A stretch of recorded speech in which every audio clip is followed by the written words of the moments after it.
اور یہی لوگ بار بار حدیث پڑھتے ہیں کہ جس نے دین میں نئی بات پیدا کی وہ گمراہ ہو گیا۔ ہر بدعت گمراہی ہے، سمجھ گئے؟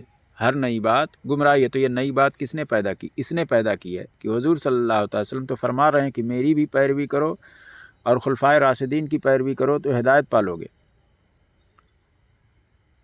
تو یہ کہہ رہا ہے نہیں، امتی کی پیروی جو ہے ہدایت آپ کو دے ہی نہیں سکتی ہے سوائے گمراہی کی۔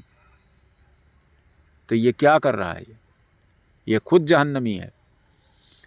اب اس حدیث کا مطلب سمجھ لیجئے کہ وہ حدیث جو ہے اس تعلق سے ہے کہ حضور صلی اللہ تعالیٰ علیہ وسلم آخری نبی ہیں، اور اس کے بعد میں اگر موسیٰ علیہ السلام جو اللہ کے سچے پیغمبر ہے وہ آ جائیں اپنی کتاب لے کر جو ان پر اللہ تعالیٰ نے نازل کی، اور اس کے بعد میں وہ اپنے اس کتاب کی تبلیغ کریں، سمجھائیں، بتائیں، سمجھ گئے، اور حضور صلی اللہ تعالیٰ علیہ وسلم قرآن کی تعلیم دیں، تو آپ گمراہ ہو سکتے ہیں۔ آپ کو گمراہیت کے علاوہ کچھ نہیں ملے گا۔ اس کے مطلب کیا ہے کہ وہ کتابیں منسوخ ہو گئیں، سمجھ گئے؟ وہ کتابیں جو ہے منسوخ ہو گئیں، اس منسوخ کے تعلق سے وہ حدیث ہے، نہ کہ یہ جو جاہل صاحب بتا رہے ہیں، سمجھ رہے ہو نا؟ جیسے منسوخ ہونا، جیسے تمام ایسی کتابیں ہیں کہ اور تمام ایسی باتیں ہیں منسوخ ہو جاتی ہیں۔ جیسے کوئی بھی نبی رسول آتے ہیں تو رسول کے بعد جب کوئی دوسرا رسول یا نبی آتا ہے تو ان کی پہلے میں سے کچھ باتوں کو منسوخ کر دیتا ہے، سمجھ گئے؟ جب دین میں بگاڑ پیدا ہو جاتا ہے تو نیا نبی آ کر اس کو پھر سے تصدیق کرواتا ہے کہ یہ باتیں ملائی گئی ہیں، ایسا ایسا ہے، تو پہلی کی جو باتیں ہوتی ہیں وہ منسوخ ہو جاتی ہیں۔ تو اسی طرح سے کہ جب قرآن آیا اور اس کے بعد میں پہلے جو کتابیں ہیں تو کتابیں منسوخ ہو جاتی ہیں، سمجھ گئے؟ کتابیں ہی منسوخ ہو جاتی ہیں۔ تو جیسے کہ حضور صلی اللہ علیہ وسلم جب تشریف لائے تو وہ 3 کتابیں جو اور ہیں وہ منسوخ ہو گئیں۔ جیسے منسوخ کس کو کہتے ہیں؟ کہ جیسے کسی کو پہلے پڑھنا جائز رہا ہو اور بعد میں اسے پڑھنا ناجائز کر دیا گیا ہو۔ جیسے کوئی چیز ہے، کسی کام کو کرنا جائز کہا گیا ہو، بعد میں اسے منع کر دیا گیا ہو۔ جیسے حضور صلی اللہ تعالیٰ علیہ وسلم کے زمانے میں بھی کچھ باتیں منسوخ ہو گئی ہیں، جیسے کفاروں سے نکاح کرنا جائز تھا، کفاروں سے نکاح کرنا جائز تھا، بعد میں حضور صلی اللہ علیہ وسلم نے منع فرما دیا۔ جب اللہ کا کلام نازل ہوا، اللہ کے رسول صلی اللہ علیہ وسلم نے فرما دیا کہ اس چیز پر اب عمل نہیں کیا جائے گا، تو وہ منسوخ ہو گئی۔ یعنی پہلی کی باتیں اگر کوئی چیز ہے اور اس کی ممانعت اگر موجود ہو جائے، آ جائے ممانعت، تو منسوخ ہو جاتی ہے۔ اسی طرح سے وہ پہلے کی کتابیں منسوخ ہو گئی ہیں۔ تو اگر حضور صلی اللہ علیہ وسلم کے زمانے میں اگر موسیٰ علیہ السلام آ جائیں اور اپنی کتاب کی تعلیم دینا شروع کر دیں تو آپ صرف گمراہ ہو سکتے ہیں، ہدایت نہیں مل سکتی ہے آپ کو۔ حضور صلی اللہ علیہ وسلم تو یہ بتانا چاہتے ہیں، سمجھ گئے؟ اور امام مہدی رضی اللہ تعالیٰ عنہ آئیں گے، وہ کیا دیں گے؟ کوئی دوسری کتاب نہیں لائیں گے، اسی کتاب کی تعلیم دیں گے، سمجھ رہے ہو؟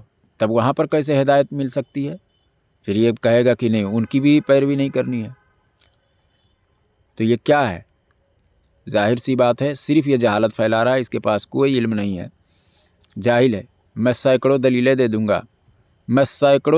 گا کہ حضور صلی اللہ علیہ وسلم نے فرمایا کہ تم امتی کی پیروی کرو، ہدایت پاؤ گے، سمجھ گئے؟ خود قرآن نے کہا، تمام جگہوں پر موجود ہے قرآن میں، جیسے کہ قرآن میں ہے وَاتَّبِعْ سَبِيلَ مَنْ أَنَابَ إِلَيْهِ، وَاتَّبِعْ سَبِيلَ مَنْ أَنَابَ إِلَيْهِ، اور اس کی راہ چلو جو ہماری طرف رجوع لا چکا ہو، سمجھ گئے؟ تو اس کی راہ چلو جو رجوع لا چکا ہو۔ کون؟ کیا اس میں رجوع لانے، اس میں تو کوئی قید نہیں لگائی گئی کہ صرف حضور صلی اللہ تعالی وسلم، ایسا تو قید نہیں لگایا گیا۔ جو بھی رجوع لا چکا ان کے ساتھ چلو، ان کی پیروی کرو۔